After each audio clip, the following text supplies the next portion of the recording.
I recently had someone ask me if risk-based guardrails can work for a fire plan. And I want to show you why not only can they work, but they're actually the best method that you can use if you're interested in financial independence, retire early.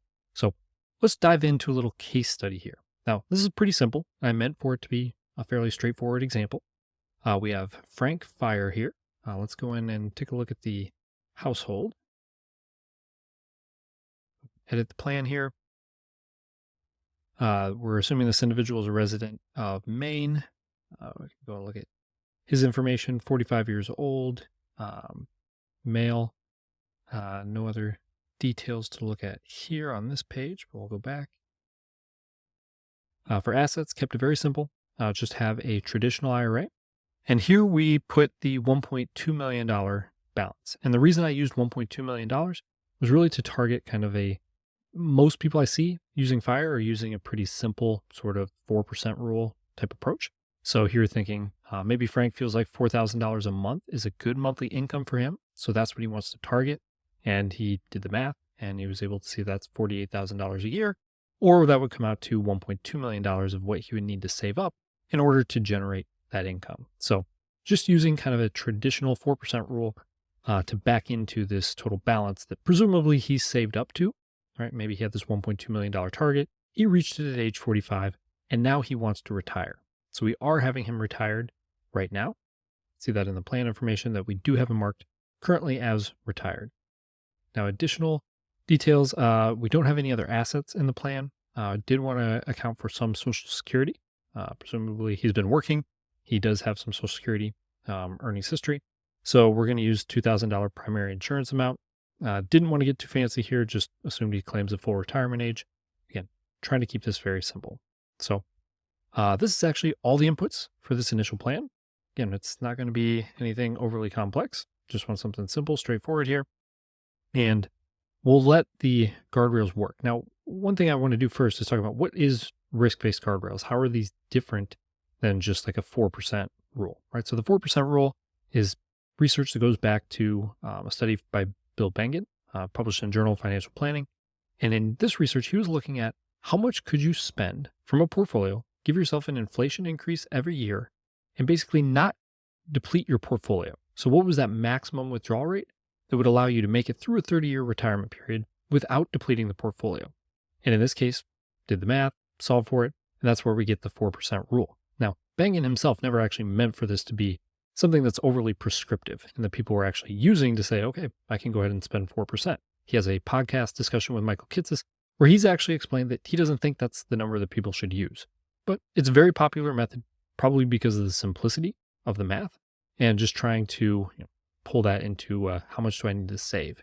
Now, one thing the 4% rule doesn't deal with is, like we already saw with Social Security, there might be other income streams. So that's not going to smooth it out. We'll take a look at some details here, but there's a number of limitations, whereas risk-based guardrails are going to be a different approach, but it's going to be, in my opinion, much better. And it's actually going to keep a plan on track so that you're not spending too little or too much as you go through retirement.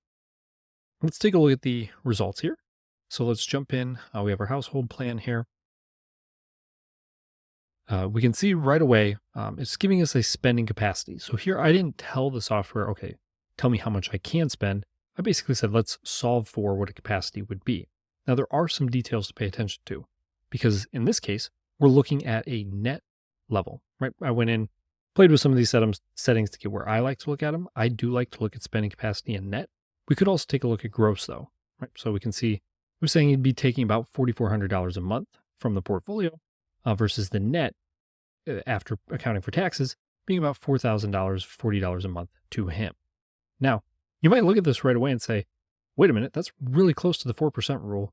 Did we gain anything here? Now, there's a lot going on that's actually going to be quite different, and we'll get into those details. But the first thing to say is that because this is net, the 4% rule is looking at gross. So if you're truly trying to follow the 4% rule, that actually would have been $4,000 pre-tax. So we're already telling somebody, yes, you can go ahead and take a little bit more, and we can play around with the settings and see exactly how much more that should be. So the way guardrails work, though, is we see, okay, we have this $1.2 million portfolio, says that net spending capacity, so after taxes would be just slightly more than $4,000 a month. And then here we get some guidance in terms of how do we keep this plan on track.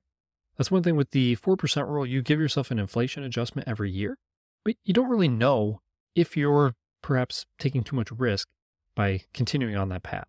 And certainly there are some scenarios like the historically worst scenario where your final year, that 30th year of the plan, you depleted the portfolio.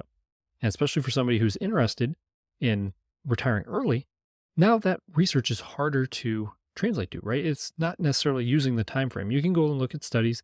You could use calculators that might adjust that time frame, but you're still not necessarily going to get a good sense of, okay, how do I make adjustments? And this is exactly what guardrails tell us. Guardrails will tell us if this $1.2 million portfolio grew to about $1.35 million, then we could go ahead and increase spending by close to $500 a month.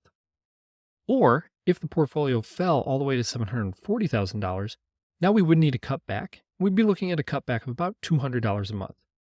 Now, the first thing that I think is so important when you're trying to understand risk-based guardrails and the value that's here is understanding the peace of mind that comes from this lower guardrail. Really understanding that, okay, if we're going through tough times in the market, you see this $1.2 million portfolio fall to 1.1, 1,900,000, right? Should you be worried? And this tells you in advance that really we're not worried until that portfolio gets to about that $740,000 level. So this can provide a tremendous amount of peace of mind, on top of the fact that it's also telling us if we get to this point, we would have to cut back $200 a month. Now, this would be a personal question, right? Would this $200 a month be too much for somebody who might have a little extra wiggle room in their budget or ability to go back and work or whatever it might be? They might say, you know what? I can actually handle that. I can handle a $200 a month cut, and that's not going to be a big deal. And if that's the case, great. You now know that not only would you need the market to fall to $740,000, but once it got there, we're only talking about a $200 a month cutback, and that may be very feasible. Somebody may say, yes, I could cut back $200 a month, be perfectly fine, and they now can sleep a lot better at night knowing what those adjustments would be. Now, on the upside, we don't want to ignore that increase either, because a lot of times what you see, and Michael Kitces has some great research on this, talking about the tremendous upside of the safe withdrawal rate approach. And that's really saying that in most cases, since they aren't the absolute worst, you end up accumulating massive amounts of portfolio value. So you might start retirement with $1 million, and in some cases, end retirement with as much as $7, $8, $9 million. And is that really what you want to do? Right? For many people, especially if they subscribe to more of a die with zero type approach, probably not. They'd probably rather be giving that, using that somehow in their community for themselves, whatever it might be. They don't necessarily want to just accumulate this massive nest egg. So we have our initial guardrails here, but important to understand a few of the details of why I say this is so much better than the 4% rule. One of the biggest ones is a concept Justin Fitzpatrick and myself have called the retirement distribution hatchet.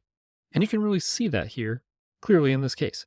And when we talk about a hatchet, the reason we call it that is because it's this typical shape we see. This one looks maybe a little different because it is a fire scenario we're looking at here where we have a more prolonged period before claiming Social Security. But the 4% rule assumes the distributions are flat across an entire plan from the beginning of the time you start until the end. This is adjusting for inflation.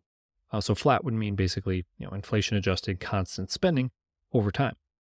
But that's actually not what we see for most retirees. Most people are going to have Social Security, maybe it's a pension, maybe it's other types of income sources that kick on later in life. Maybe somebody's taking a coast fire type approach and they're actually working in the early years. And so the distribution rates are not consistent across time. What we end up having is this pattern where a lot of times we have this blade of the hatchet where distribution rates are higher in the earlier years before things like Social Security kick in. And then Social Security kicks in and that can take a little bit of the pressure off of how much distribution we need to take from the portfolio. But again, this is completely overlooked when it comes to something like the 4% rule. It's just totally ignoring this entire area down here as not existing, right? If you're not actually accounting for it or building it into the plan in any way, when you're assuming this long-term static rate. So this is a big deal that it actually is accounted for in a risk-based guardrails plan. But beyond this, we could put any unique factors that we want to think about for a given individual into this plan. Let's say 5 years from now, somebody wants to take the most epic trip ever, right? They're going to get some of their friends, family. They're going to actually pay for them, take them around the world, whatever it might be, right? It's going to be expensive though. Well, that's something we could build into the plan. We could say that, okay, this person has normally a certain baseline, but they have a goal. They're going to spend it on that, or they're going to spend it traveling in a more low-key way. Whatever it might be, we can build that into a plan. And that's very powerful to be able to actually see, unique to somebody's circumstances, what that looks like. So a few other things that we want to look at when it comes to software here that can actually look at risk-based guardrails. I'm using Income Lab. I am on their advisory board, so just full transparency in terms of conflict of interest I have.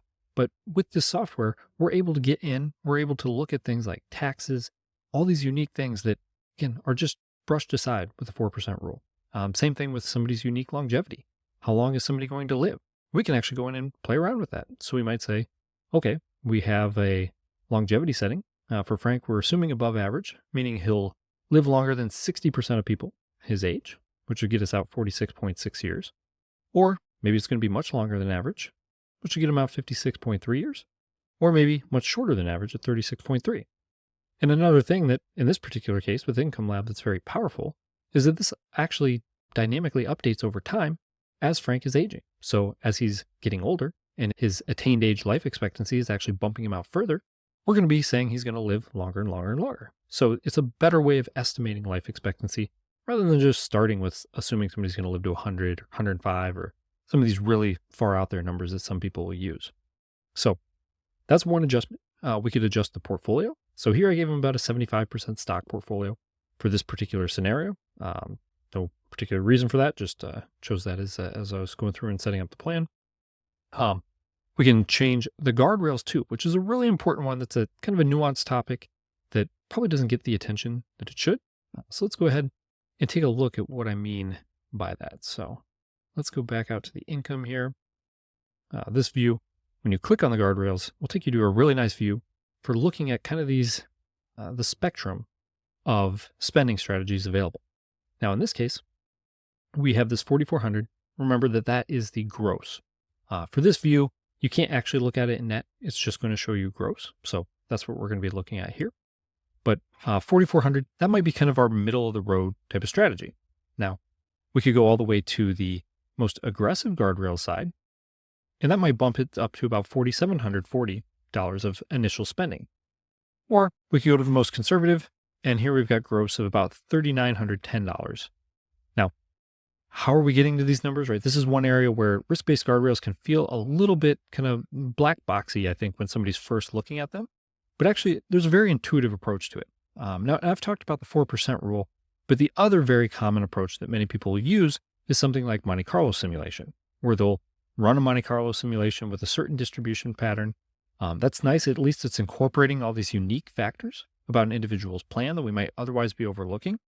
But there's many limitations with that as well. Many people are not going to quite properly interpret probability of success. I've actually written a whole lot about that, and I could go into that for much longer than probably be worthwhile in this video.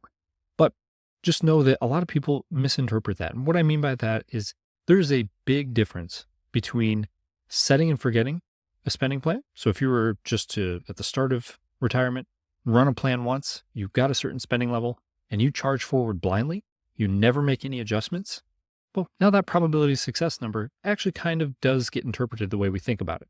95% probability of success means that 95% of the time somebody made it through retirement based on the scenarios that were modeled, and there would be 5% of times where they ran out of money. But what most people are willing to do is say, you know what, I can make some adjustments, right? And once you start out and say, I'm willing to make some adjustments, I'm willing to maybe deviate from the initial plan, if the risk looks like it's getting a little bit higher, now you're in a scenario where that probability of success number that we just ran doesn't make any sense at all, right? It's kind of just a nonsensical number. It is telling us kind of a general risk, how high or low is the risk at a given point in time, but it's not telling us anything at all about our actual risk of running out of money, because oftentimes a fairly small adjustment would alleviate running out of money in a portfolio. So very important for us to understand that when a lot of people feel like they need to plan to a 95% probability of success or an 80% probability of success, that number actually means nothing, right? Truly, truly nothing. And I have another Kisses article where we actually looked at, okay, what if you plan to a constant 50% probability of success versus 95% probability of success versus 20% probability of success? And actually, the results are far less different than most people would think. Because if you are making adjustments and you're making changes along the way, then that number really just does not get interpreted by our brains properly. So say that as a caveat as we get into some of the numbers that are actually kind of behind the guardrails here and what's really driving this when it comes to setting these numbers. So before we get into the specifics, let's just think of a Monte Carlo type approach. Let's say you're using Monte Carlo software and you're saying, okay, I'm going to start my spending out at a certain level. Let's call that 80% probability of success. Okay. So you use that, you say, you know what, I'm willing to adjust my spending. So I'm not going to take this rigid approach. We're going to see where things go. And you say, okay, I need to set maybe some thresholds where I'm going to increase or decrease my spending. So maybe on the upside, we say, if the probability of success reaches 100%, now I'm going to go ahead and adjust my spending. I'll say, okay, now I'm at the point where I can increase my spending, maybe target back going to that 80% level that we started at. That might be a good, what we feel comfortable with. And that would be how we say, okay, we can take this sort of increase in our spending. The lower end, we might say, okay, where would the portfolio need to fall in terms of, the portfolio is falling, our probability of success is falling before we feel like we need to make an adjustment. Now, in most cases, again, that number should not be interpreted the way most people try and interpret it. And so many people aren't as comfortable going as low as I think they should. But let's say, for the sake of argument, we use 50%. So we say if the probability of success falls to 50%, now we're going to adjust our spending, in this case, reduce our spending, so that we get back to, let's just say, that 80% probability of success. Now, those are the numbers I would actually recommend using, but that would help illustrate just sort of the general concept of what's happening there. Now, if we want to actually make guardrails, there's one more step we're going to have to take, right? So we predefine these probability success levels, but the next step we can take is say, okay, where would my portfolio need to move today to get me to that 100% or 50% probability of success? And that's basically what you would solve for if you were to do this very manually by hand. And you go through and you test and guess and check, and you'd see, okay, where do I get to the point where I have 100% probability of success at my current distribution rate? And then at that point, you would take one more step. So now we've defined that dollar amount for the portfolio. You take one more step and you say, okay, what would I need to increase my spending by to get me back to that 80% target, if that's what we're going to use? Now, for our lower guardrail, you just sort of reverse that process and you say, okay, you start decreasing the portfolio. When do I get to that 50% probability of success? Once you get there, what would you need to change your spending by to get back to that 80% target? Make sense? Now, that's what's actually going on behind the scenes, right? We're using some sort of broad risk level and we're solving for that, and we're going to adjust the plan accordingly. Now, the actual guardrails that Income Lab uses aren't those exact numbers.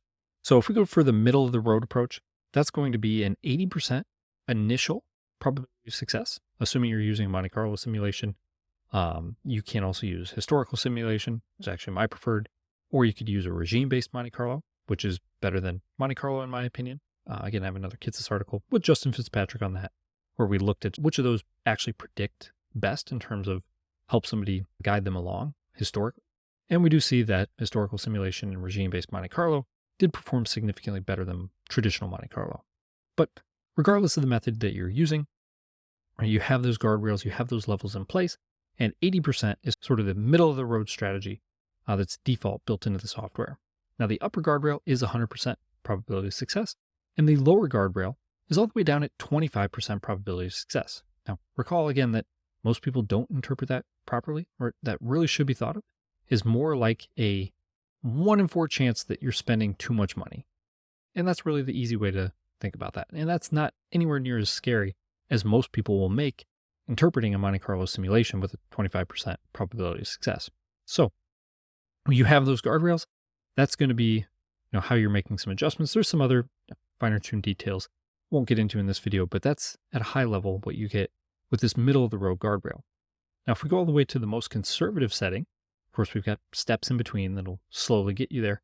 This would start out, basically think of it as a 99% probability of success initially, still using that same upper guardrail of 100%. So you see, we don't have to go very far to hit that upper guardrail. And that's why, because we're starting so much closer to it. And the lower guardrail still using that same 25% probability of success. Now, on the other end, we have the more aggressive type strategy, where here we're actually planning to a 60% probability of success initially, and then 100% for the upper guardrail, 25% for the lower. Now, in Income Lab software, if you ever want to check this, so let's go to our middle of the road approach here. Make sure I might have clicked some buttons, so we'll apply the changes just to make sure that's what's actually getting put into our plan here.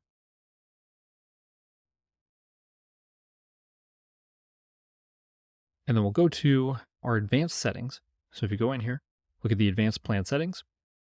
And then if you go into the income settings, here you can actually see exactly what those guardrail settings are. You could even customize them if you wanted to modify things beyond what's kind of the default. But really the way to think about this, again, this is the middle of the road, this sort of 80% probability of success. But the way in Income Lab, and I think the better way to think about it, is that we're targeting an income with more like a 20% estimated chance of overspending the plan's resources and about an 80% chance of underspending the plan's resources, right? So getting probability of success out of our sort of lexicon entirely, I think is a good thing. I think most people just don't interpret it properly. And this is really the way we should think about that. But then you can see the upper guardrail, here that 100% probability of success. You could actually go negative. Negative kind of sounds weird, but think of that just as a percentage adjustment above whatever that 100% would be. Or you could dial it down, right? So you can set this wherever you would like to set that guardrail. And the same thing with the decrease. You could also toggle these on. Some people might say, this is the most I'm ever going to spend. I actually don't want to look at increases. So you could turn the increase off. But I think it makes sense in most cases to look at the increase. You could also set an income floor and ceiling if you wanted to define that. But lots of things you can customize here in the income settings. You can also look at things like an income path. Here, if you're interested in applying something like David Blanchett's retirement spending smile, if you went to the age-based, that's going to do that very easily. Nice, elegant way to do that. But for now, let's just keep things flat, keep it simple. So we didn't actually change anything here in the settings, but let's now take a look at the retirement stress test, which is another area where I really like for actually understanding a strategy. Because up to this point, okay, we've set guardrails, but we still don't really know how do these guardrails actually perform historically, right? Did they have really drastic cuts in spending? I actually have in another Kids article with Justin Fitzpatrick, where we compare how Guyton Klinger, probably the most popular guardrails methodology out there, we look at how Guyton Klinger actually performs compared to something like a risk-based guardrails approach, and we see that the risk is pretty much off the charts with Guyton Klinger. What I mean by that is you would have to make some very drastic spending cuts. In some cases, 30%, 50%, or even more spending cuts in inflation-adjusted dollars in order to maintain that path. And for most people, I don't think that's realistic, unless they're looking at something like they're very early in their retirement and they do have the ability to go back to work.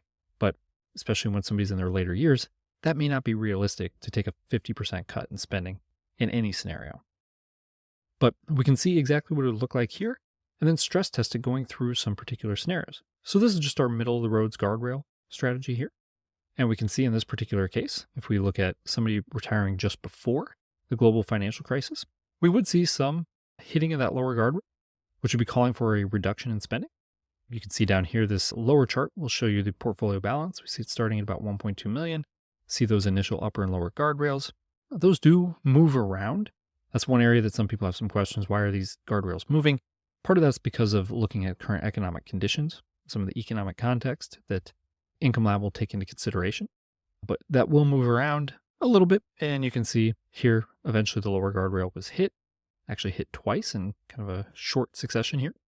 And then we see that decrease in spending to about $570 below the initial planned spending level.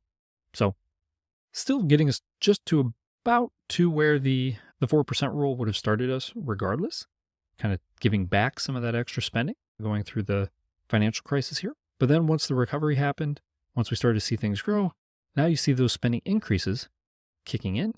And by the end of the plan, and actually this isn't the end of somebody's life, but if we're simulating out as far as we can historically here, we would see that somebody's now spending about $2,600 more than their initial guardrail spending because of the way the market's played out.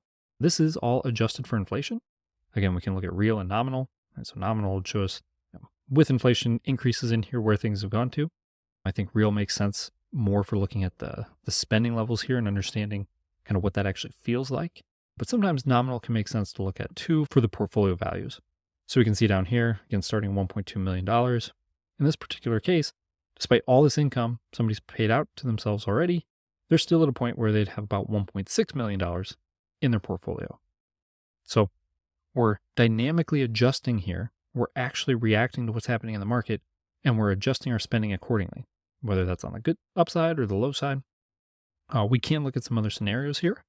So let's take a look at things like stagflation, right? So this would be a period where inflation obviously hit the plan pretty hard, but you can see some early reductions, but for the most part, still a lot of increase in spending. We can look at the Great Depression. Again, a little bit of decrease, not too much though. Nothing like the maximum decreases we saw using strategies like Geit and Klinger. Much more tolerable type of decreases, I think, for most people here. But then also remember, we can adjust these guardrails. So this is just the middle of the road. If somebody says, you know what, I really don't want that downside. I don't want that to be as much of a risk in my plan. We can go back to their particular plan. We can change things. Actually, back to the household plan here. Go to their guardrail settings. Let's put them at the most conservative guardrails. So again, this is going to start planning to about what we think of as roughly a 99% probability of success. I am using historical simulation rather than Monte Carlo. Again, you'd find that in the advanced settings. I'll actually show you that real quick. If you want to go in here, the plan analysis, this is where you can see the analysis method and the test plan method. And you could choose historical, traditional Monte Carlo, or regime-based Monte Carlo. And so you have those options. I'm just using historical. And one of the reasons I like historical as well is the numbers will stay the same. So if I'm playing around with something, I make some changes, go back in, you're actually going to see the numbers are going to match up again. Whereas with Monte Carlo simulation, it's always going to be like a new run. So it's not going to necessarily match up. But really, even the more important reason is when you look at that research I was talking about that I did with Justin Fitzpatrick, where we looked at how did these actually perform historically. And historical data does a good job of picking up things like mean reversion. So the fact that market valuations, we do see some mean reversion in that.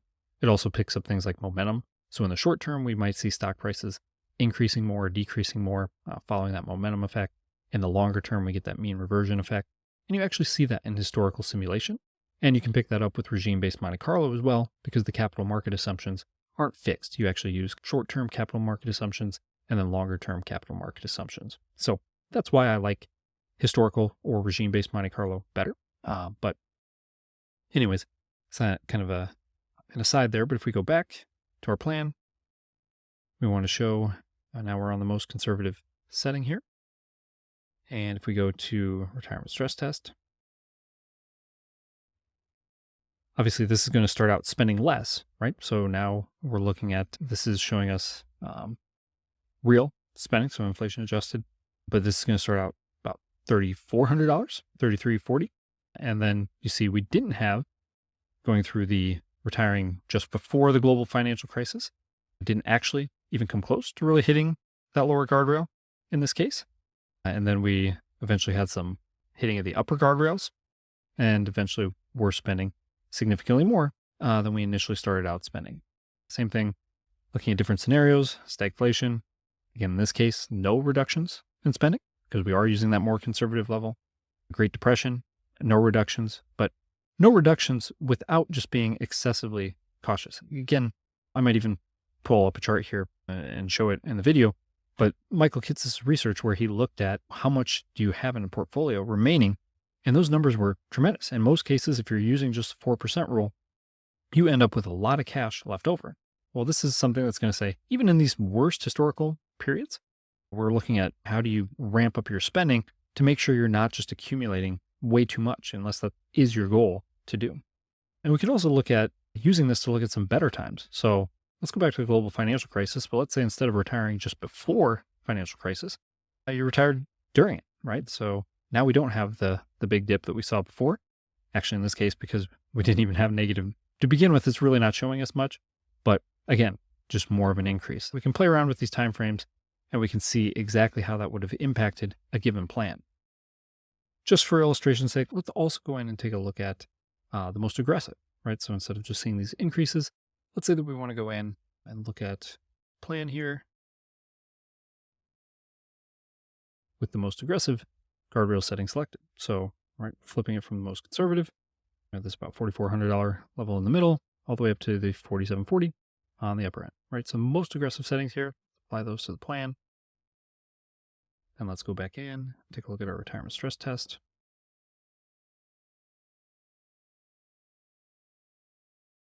And now we can see, of course, now we're seeing a little bit more of an actual decrease on the front end, while we're having some a little bit larger decrease. Still not terrible, at least in this particular scenario. A little bit more significant there. Certainly starting to be something that somebody would really be feeling in those years. The Great Depression, a little bit more, still not as bad as something like Guyton Klinger would perform in many cases. But overall, the whole idea here is with risk-based guardrails, we've been able to pick the strategy that works for us. We can customize that. It's not a one-size-fits-all like Guyton Klinger. And I should mention the issue there with Guyton Klinger is that that's driven by withdrawal rates. So very similar to the 4% rule, it's not accounting for things like Social Security. It's not accounting for any unique longevity timeframes, which is a big problem if you're looking at retiring early. It's not looking at things like any unique portfolio allocation, any of those pieces. It's all going to fit kind of a one-size-fits-all solution, and that is not what's best for most people. But anyways, just want to show that as an example. But a few more things to illustrate. Let's actually go back. Let's just go with our middle of the road sort of plan here. And then, taxes would be another area where software like Income Lab and using risk-based guardrails based off of actual projections and the analysis you're getting there is so much more effective because it is actually doing a good job accounting for those taxes. Now, there is, in this particular case, one other thing to think about, right? We're using an IRA, but we're saying that somebody's taking income, a kind of irregular income, in these earlier years of their plan before they've actually reached age 59 and a half. Now, of course, you can take substantially equal periodic payments, which can help mitigate the penalty that you otherwise would have to take. But if we go into something like the tax lab here in Income Lab, we can actually look for this particular plan and confirm that, yes, it actually is accounting for those early distributions as well. So it's smart enough to say, okay, here's your actual marginal tax rate in a given year, particularly when you have a plan that has more lumpy spending. So more spending one year, less in another, different types of income turning on, turning off. That is going to impact your taxes in a way that's pretty much impossible to actually account for with most FIRE methodologies. People try to do things like adjust their after-tax balance sheet, right? So adjusting their balance sheet because $1 million in an IRA is very different than $1 million in a Roth IRA. So there are some ways that people will kind of crudely try to adjust that, but software here can actually look at, okay, what is your particular tax in a given year? Let's go ahead and explore here. And this is going to default to the Roth conversions, but let's just go ahead. Let's just look at this kind of standard taxable, tax deferred, tax free strategy here. And then we should see the taxes. When we look at here, it's actually accounting for this estimated early withdrawal penalty. Then here in this particular case, if this individual isn't doing any sort of Roth conversion, because we had everything in traditional, once they reach the age where RMDs kick in, now you see the lifetime taxes really start to ramp up and really start to be quite significant for them. Now, of course, in Income Lab in particular, you could also look at Roth conversion strategy. In this case, let's go ahead and see what the optimal. So Roth conversions filled to the 22% bracket seems to be indicating as kind of the optimal here.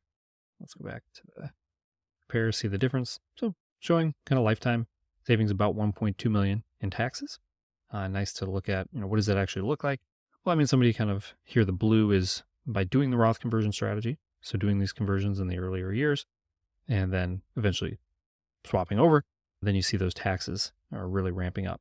Now, of course, if you are doing something like this substantial equal periodic payments in the front end of retirement, that might be something where you want to account for that in the plan. That's something you do currently have to kind of do a workaround, even in Income Lab to get that to work. Within the support center, they do have kind of a full guide to here's how the best way to sort of make that work in the software. If you want to build that in, I do believe they're working on some solutions that would make that more user-friendly on the front end. But just want to mention, there is a way to do that 72T type of distribution if that's something you want to model.